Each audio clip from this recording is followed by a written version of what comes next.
Many years ago, I had downloaded a computer program to practice blackjack. I wanted to practice counting cards. I was a teenager at the time, and I had big dreams of one day going to the casino and making a fortune counting cards.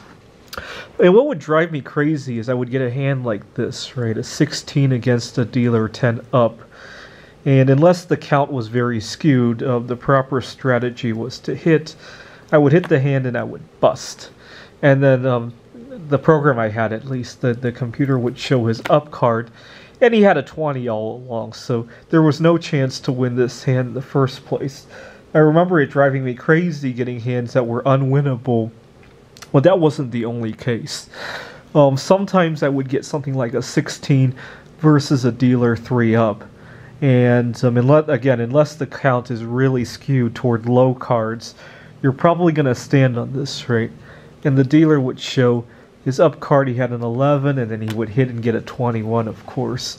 The problem is if you had hit your hand here, you would have bust.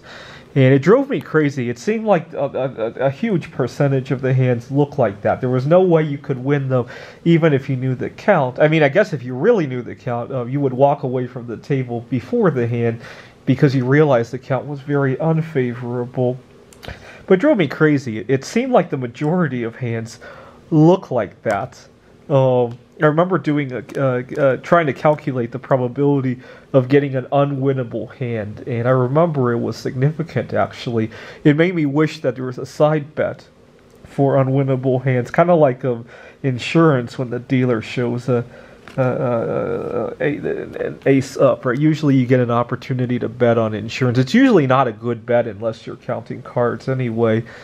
But again, the whole idea was to count cards, right? So there should be a side bet that my hand is unwinnable, right?